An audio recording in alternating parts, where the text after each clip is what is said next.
A few days after 7/7, the police said they'd found vital evidence in the wreckage. We have since found personal documents bearing the names of 3 of those 4 men close to the seats of 3 of the explosions. But if the men blew themselves up, how did these documents survive?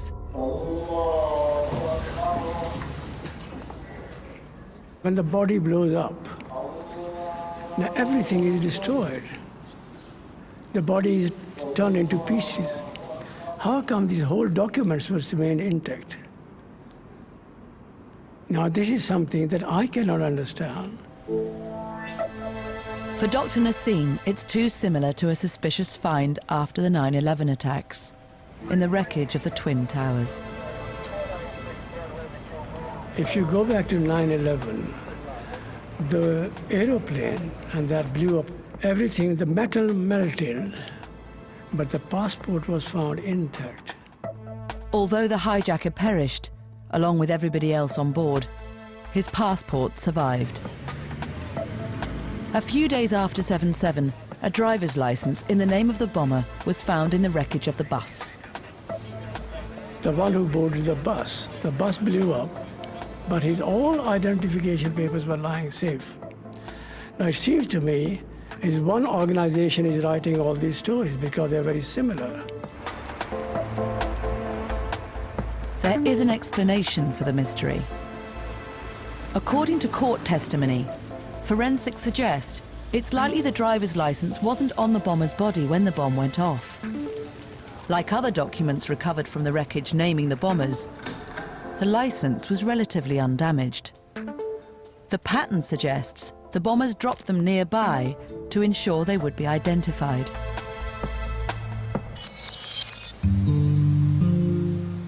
There are others who doubt the official account.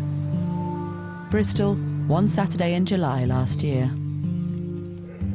Around 60 people have come to a meeting arranged by the local branch of Britain's self-styled truth movement. What we really need is an army of citizen bloodhounds that will not just accept the initial story. And I think that's... For many here, suspicion 7/7 could have been an inside job has been fueled by doubts about the 9/11 attacks. We have condemned 4 guys who admittedly are presumably dead without evidence being tested in a court of law. And that is a breach of the principle of innocent until proven guilty, and it's outrageous. And I think it's very important that we question whether what is supposed to have happened really did happen, because it's been used as an excuse to erode the civil liberties of everybody. Do you think it's possible that the 4 men didn't do it? I think it's possible, yes.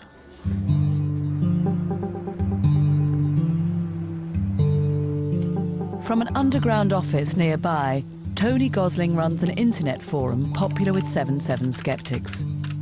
A journalist who once worked for the BBC, Tony has been looking into the attacks for 4 years. You have to go into these things with an open mind. I think it's really important that all journalists investigating these things do question the official story that's immediately rolled out. Tony's research is raising the unthinkable. It's possible that 7/7 is being used in order to persuade the British people to get behind the war on terror. And it's also, I think, entirely possible that these 4 guys are totally innocent.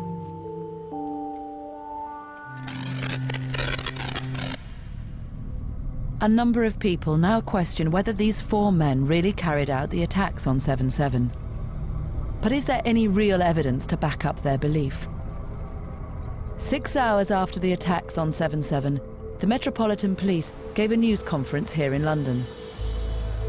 Brian Paddock, then a senior Metropolitan Police officer, ran it. Still, none of the bombers had been formally identified. The auditorium was filled with journalists, and they all had many questions, most of which we didn't know the answers to. Above all, who was responsible? As far as I'm concerned, Islamic and terrorism are 2 words that do not go together. However, We are treating this as a terrorist incident. We are keeping an open mind as to who the perpetrators might be.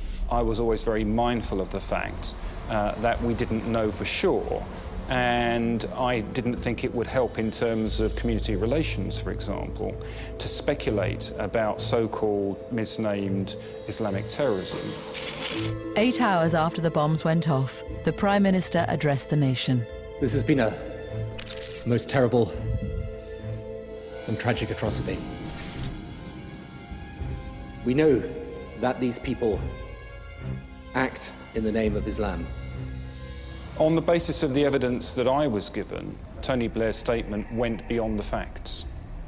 At a stage where you've got the police saying we're not sure who's done it, and a politician saying we think that these people are acting in the name of Islam, it's not going to go down very well with the Muslim community. They are clearly going to think that they are being prejudged, that they're being accused, even in the absence of at that stage, any evidence.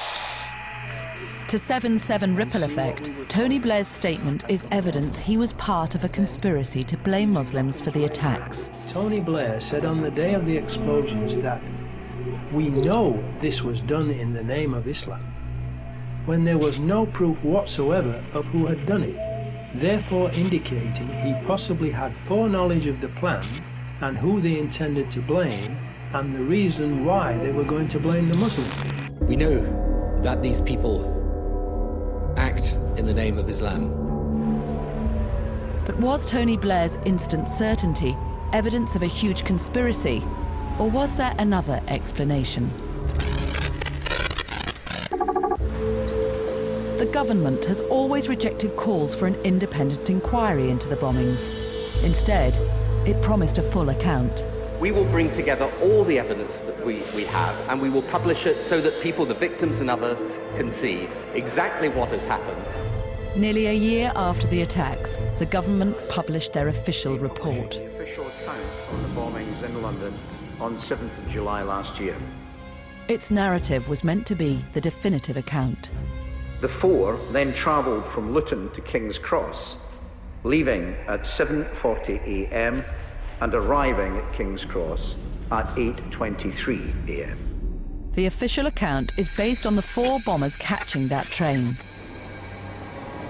But months before it was published, this man had already uncovered a fact that would force a revision in the official narrative. Nick Colostrom began his investigation at Luton Station. 6 weeks after the event, we found out this remarkable fact which had not been anticipated by those who planned this crime, that all the trains that morning were severely delayed due to overhead power troubles in the Mill Hill area. Immediately after the attacks, it was reported that police had established the 4 bombers had caught the 7:40 train from Luton to London King's Cross. Nick Colostrom was not convinced. He decided to take a closer look at what time each delayed train had actually left Luton that day. He made an amazing discovery. What did you find? Well, the simple fact was 7:40 had not run that day, which the whole government case had been predicated upon them getting the 7:40 train. That is how the perfect crime unravelled. The official report said the 4 men had taken a train that was actually cancelled. The government now say that the 4 bombers actually got on an earlier train, but crucially, they arrived in time to carry out the attacks. The Home Secretary had to explain why the official account was wrong. The police have now told us that that is incorrect. The train, in fact, left Luton Station at 7:25 a.m. Now, although this does not appear to affect anything else in the official account, it is nevertheless an error, and that is why I report it to the House. An innocent mistake by the government, or evidence of a conspiracy? It wasn't just a train they got wrong. It was a whole fabricated story of evidence that did not exist, could not have existed. The ghost trains. The 7:40 was cancelled that day. Nick Colostrom's discovery travelled far and wide on the internet. Cancelled.